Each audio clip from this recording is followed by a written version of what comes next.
Hey guys and girls, my name is Alan and welcome to today's gameplay commentary. So as you can probably tell from the title of the video, today's video is going to be about my first impressions, my early first impressions. This doesn't mean we're friends, you know. Of Uncharted 4 / The Lost Legacy Survival Arena. And basically, if you haven't heard by now, there is a new game mode out for Uncharted 4 and The Lost Legacy. Basically, it's the same multiplayer base, so it doesn't matter which title you own, or maybe you own both, you can still play with the same players, and you've got the same game mode, so multiplayer and co-op, well, survival. So the stages and arena. So arena has been reintroduced as a new game mode with The Lost Legacy's release. That's a couple of weeks ago now. I have since completed the campaign and I think it's really good and I do rate it. And if you fancy watching me play it for the first time ever, then I have uploaded the entire gameplay. Well, I did a complete gameplay walkthrough on my player's channel. I'll link that on the screen now. I'll also link it in the description. As I said, I thought it was a really good game, and while it wasn't a full title, I think it has potential to be more. And I won't say anything else because of spoilers. But if you enjoyed Uncharted 4, I think you'll really enjoy The Lost Legacy. And well, it features Chloe, one of my favourite characters in gaming of all time. So if you like Chloe, or maybe you like Nadine, then I think, again, you'll also enjoy it. But primarily, if you enjoy Uncharted 4, then I think you'll really be happy with The Lost Legacy. Right, so down to the gameplay before I get distracted and talk about stuff, which is what I'm here for. As you can see, I'm playing on New Devon, and this match is actually on hard difficulty. And I don't know if I can prove it to you in any other way whatsoever, but I think when I hit a chest, you can see that the values do correlate to hard difficulty, so that's one way that you can check it. So this is on hard difficulty. I did try and find a match. Well, not find a match. I tried to start a match and get players to join my lobby, because I found recently that a lot of times when I try and find a match, I always get put into a gaming session, and I hate that. I mean, obviously everybody prefers playing a game from the start, right? That's ideally what would happen most of the time, but yeah, obviously every now and then there's going to be a match that you join late, and that's fine. You know, 1 or 2 every dozen or so, that's okay. But I'm talking over 50% of the matches I've joined have been games in session. And what makes it worse is that for a game such as, well, for survival in particular, not so much co-op arena that was in Uncharted 2 and Uncharted 3, the later you join a match, the tougher the enemies are, a lot tougher comparatively speaking. But also, if it comes to things like buying things from the chest, you're at a massive disadvantage because you haven't been there for the early waves that rack up the easy cash. So now you have to kill so many more enemies to buy a single item. An Eldorado is about 2.5k or something like that. A revive, I mean, yeah, it's 1.5 to start off with, but you're assuming that no one's bought anything yet. If they've bought a revive already, that could be 2k, 2.5k, 3k even. And if you're just starting, you're only going to get about 1.5k to start off with. You get like $250 per wave that you're there from the start or something, and they add that up if you join late. So it's really difficult to join a gaming session that's late in session and not have a tough fight. And I'm not saying I don't enjoy a challenge, don't get me wrong, but within reason. And there's usually a reason why these games are still ongoing after 2 hours or something. And I've had that so often that games have just dragged on and it's just cycled through new players, and so that's why the match is just never ending, and it's stuck on like wave 10 on a boss wave or something, and the players who are joining obviously can't, well, I mean, yeah, I probably could if I really put my mind to it, but there's just no point, because if the other 2 players aren't very good, or maybe they're new as well and they're struggling because they haven't got enough cash to buy stuff, or we can't pick each other up because, you know, 2 players are down, we can't hit the chest for a revive or something, and that's happened a few times as well. So it's, I don't know, I think something needs to be done in terms of, well, there's so many things stemming from another topic, and I'll talk about that in a second. So anyway, let's just cover what I do enjoy about Survival Arena before we start getting into the negatives, because so far, unfortunately, the positives are outweighed massively by the negatives. And I guess a part of that is because it's not what I wanted to see from Arena. And I said this in my first ever match, a live gameplay that I did. I've recorded that, I posted it to the channel. So if you want to find out what my very, very first match and very initial thoughts were all about, then check out the video. I'll link it in the screen. I'll also link it in the description as well. And as I was saying in that video, I need to get into that mindset where I'm not comparing this game to the previous 2 Uncharted titles, because if I keep comparing them, I'm going to be continually disappointed. And if you're in the same position as me and you like the other 2 games and you're hoping that this is it, don't, because you are going to be disappointed. You have to treat this as a separate game. And as a separate game, I mean, it's fun, but it's by far not the best out of the 3 Uncharted titles which have had co-op game modes, in my personal opinion. However, I do think it's an improvement on survival, the stages. So the stages was very structured, everything was the same every single time, and you could only play on the certain maps, and it was kind of annoying because it wasn't the maps that were hard, it was the objectives on those maps, and it sort of made those maps, as soon as they come into rotation, you're like, oh man, I just can't be bothered, especially when you're just picking up a game quickly, you know, playing with pubs. So it's good that you can play on every single map. That's a huge positive, and I do like that because it means that you can play on maps that you don't normally get to see otherwise, things like rooftop. What else is there? Treasury, that's another one as well. So there's a few decent maps out there, and you don't really get to play on them because they weren't in rotation for the stages, but now that they've made it possible to play on all the maps, all the DLC maps as well, so that's really good. And another thing that I've really liked is the bonus waves.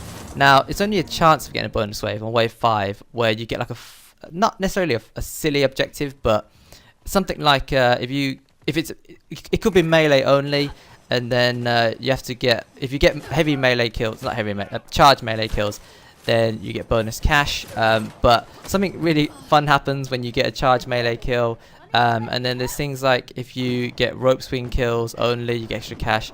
So and there's a hunter, there's a few, but one that sticks out in my mind straight away is the bonus wave for hunters. So you get nothing but hunters rushing you, and they're all light hunters, so there's nothing too taxing, but there's literally just dozens on the screen at any one time, and it's just hilarious. And they're really easy to take out, but it's very easy to get overwhelmed if, you know, your team isn't watching the flank or something like that. But you can earn a lot of cash by taking out these hunters really quickly and really easily. So I mean, it is fun. It doesn't happen all the time, but that's something I quite enjoy. I look forward to seeing what the bonus wave is. Sometimes it's really annoying, like headshots only, which kind of takes the fun out of it. But again, you know, it's mostly a pretty fun wave if you get the bonus wave. And then speaking of fun things, so it's not technically a bonus wave, but it feels like a bonus wave whenever you get like extra damage for doing something. So again, first thing that springs to my mind is triple shot for headshot damage, so that's quite good. But when it's triple shot headshot damage without when it's headshots only, sorry, so you have to land a headshot, otherwise it doesn't count for anything, that can be a bit frustrating, can be a bit hard. But triple headshots in general is really good because you can drop enemies in like 2 shots with most weapons, so it's really good. And then the other one is triple explosive damage, and that is so fun, especially when you get it on like wave 9 or something, and enemies are, you know, usually pretty tough on wave 9, the armored targets, brutes, that sort of thing. But if you've got an RPG, armored targets go down in 1 hit as far as I can remember. China Lake can destroy crowds of enemies, it's ridiculous. And I think brutes go down in 2 hits for RPGs, or is it 1 hit as well? No, it's 2 hits for RPGs on a brute, 1 on an armored, and then as a China Lake on crowds of enemies, just absolute massacre. It's bloody hilarious and fun. So yeah, so those are the good things that I enjoy about it. The rest of the list and the rest of the video, not so positive. So you might want to brace yourself. It's not, you know, a rant or anything, but it's just a list of things that could potentially be improved, and I certainly hope they are planning to make some changes in the future to Survival Arena, because as I said, it does have potential.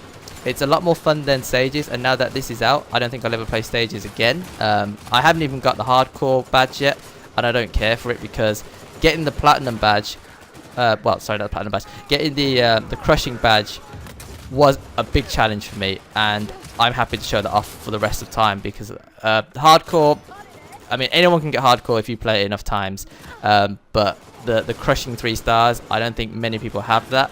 I mean, it'd be nice to show both the badges off, and if they ever do that, then I would come back and do hardcore run, but for the time being, I'm just going to leave it as the one that I've got.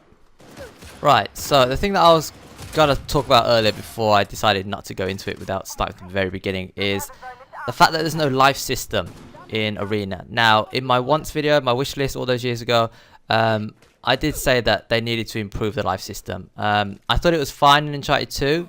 If you died, you're out for the rest of the round. I understand that it can be frustrating when it wasn't something that you could have controlled. So if you got hit by an RPG while trying to revive a teammate or something, it's unlucky, but you know, obviously you take the necessary precautions, but it does happen. If it happens to be right at the start of the wave and it happens to be wave 10 or something, then yeah, it sucks. But as I said, you know, it didn't happen that often.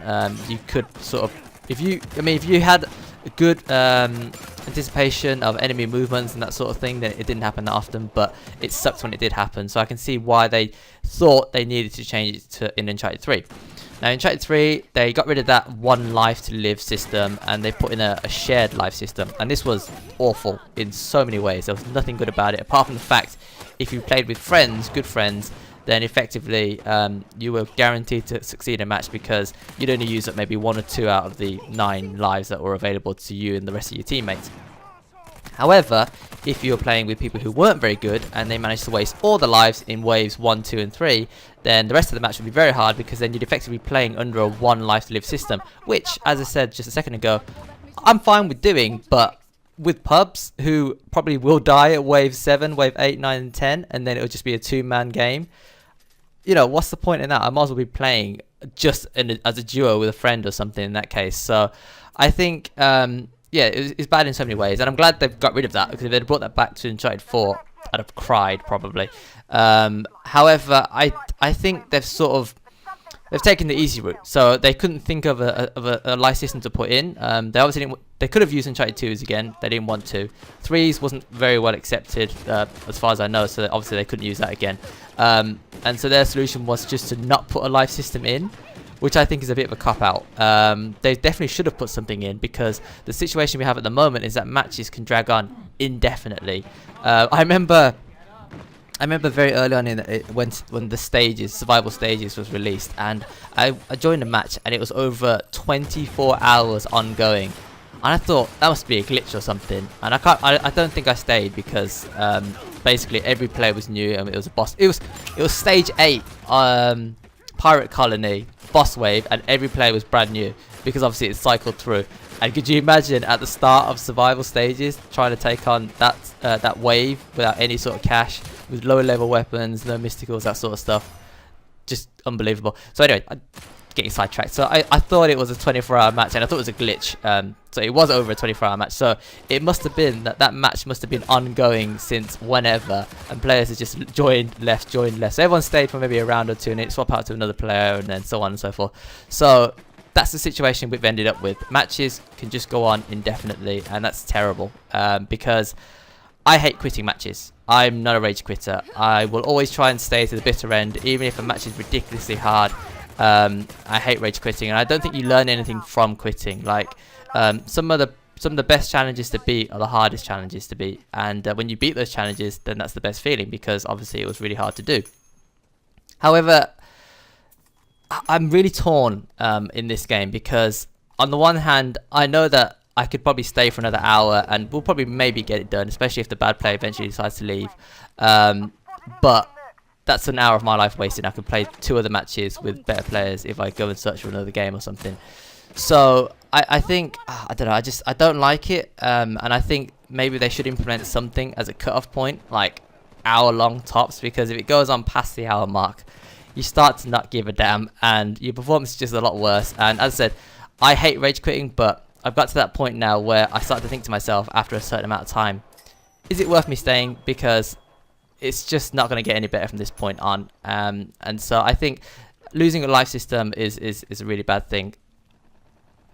Continuing on from that lack of a life system, as I said, while I don't rage quit, other players might do so, and we'll normally have 1 or 2 cracks at it, and then someone decides they can't be bothered anymore and they'll leave, and then it's a 2-man game, and it's instantly a lot harder when it's a 2-man game, instantly on a hard difficulty. And then if the other person decides to leave and those 2 get replaced, I've now got 2 fresh players on my team who may be good, but they can only do so much because they haven't got the cash that I've got and the other 2 players did have before they left the match. So this again continues on from what I was saying about joining late games and it being a massive disadvantage. So at that point then, is there any point in me staying? I may as well go. But then I lose all the XP. Okay, I don't care about the XP and I don't care about all the rest of it. I care about the fact I've had to rage quit this game though, because it wasn't directly my fault. If 2 players leave and the other 2 join aren't very good, for example, then, you know, I could stay and try and do it on my own, but what's the point? So that frustrates me more than anything, because as I said, matches never end and I don't like quitting, so I'll end up being there for like an hour or whatever, however long it takes, try and get it done. Eventually I'll either succeed through sheer willpower, or I'll just quit because I've lost the will to live, basically. So it's so frustrating. I mean, I wonder how other players feel Are they quitting for a certain reason, or is they quitting because they just can't be bothered to play anymore? Because I said, if these matches drag on past an hour, that's a long time to be sitting there doing the same thing over and over again. And I have watched a few of my matches back. I try and record what I can, but it's kind of very similar stuff, so I don't record as much as I did in Uncharted 2 and Uncharted 3.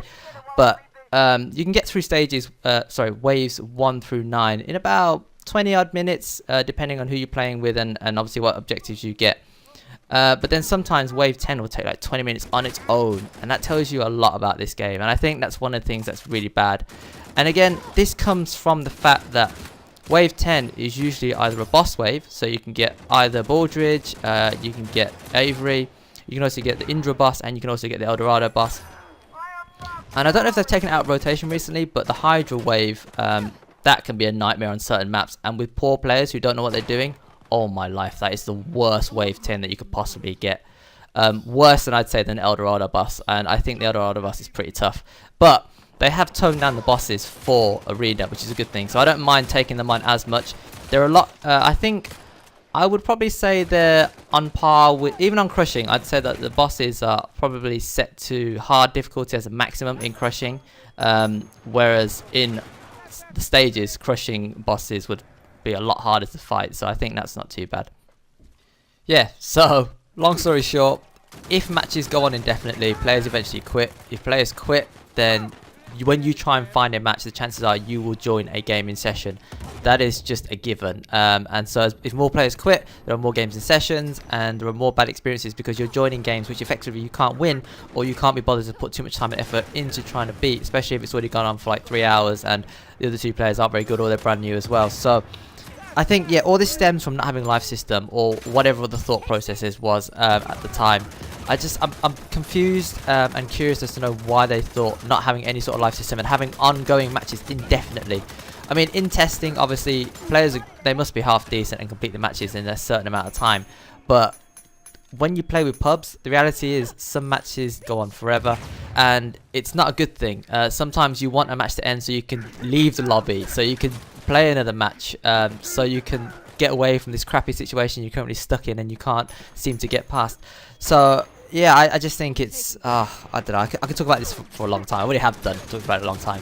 Anyway, I need to move on to another topic now. So anyway, I wasn't planning to make this a 2-part video, but I guess I'm gonna have to. So this is gonna be part 1. I'll continue talking for the time being, and then if the match ends, well, when it ends, I will have to pick this up in part 2.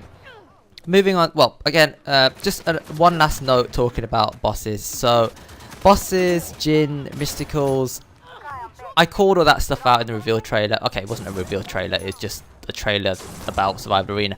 And I talked about it in my once video and my once and not once video, and those are all the things that I didn't want to see. And as predicted, these things are causing issues. Having bosses that players can't deal with, having mysticals that obviously makes things a lot tougher as well. And again, I mean, you know, if you understand the game, then avoiding these mysticals ain't that hard. But when you're playing with players who don't know what they're doing or aren't very good, then these mysticals and bosses can be an absolute pain and a nightmare. And then obviously when they quit, and then we've already talked about this whole quitting thing and ongoing matches situation, so I won't cover it again.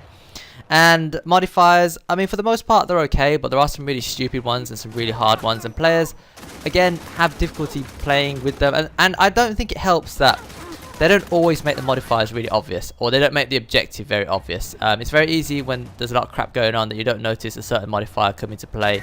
Headshots only is a very tricky one. I think enemies should probably go down in one hit if it's headshots only, especially if some weapons are weak, and so they require a few shots, and it's very difficult when you get rushed. And you know, obviously you pick up your skill as you play the game, but I think that's a hard one that probably could be tweaked a little bit. And then there's things like melee only. That's a terrible one. I don't understand why they brought that one back in from the stages. I mean, yeah, as I said, the bonus wave charge melee is fun, but charge melee giving you more stuff instead of charge melee kills only is the way they should have approached it, if you follow what I'm saying. So give you the option to shoot, but obviously you do a lot more damage, you earn a lot more cash if you get charge melee kills, or melee kills in general. That's how they should do it, instead of forcing you to only use melee and penalising you if you don't, or if you try to shoot, for example. And again, they should make it a lot clearer when they say what the next wave is going to be, and at the start of the wave even, they should just remind you, this is a modifier wave, only headshots, And they should physically say it, because as I said, it's very easy to miss it on the screen, and some players, especially your players who haven't played very long, they don't really understand what's going on, so they're shooting these enemies and they're not going down, and I don't know, it's just, maybe it's just me, I don't know, but it's just, it seems as though there's just simple things like this that they could definitely fix and they can definitely add. And I suppose while on the subject of the once and not once video, I should talk about the crates. Now, I didn't know whether they were going to bring the crates back or not. I'm not actually fussed that they have brought them back. It doesn't bother me. I'm OG. I'm happy to pick up weapons off the floor and use them as necessary.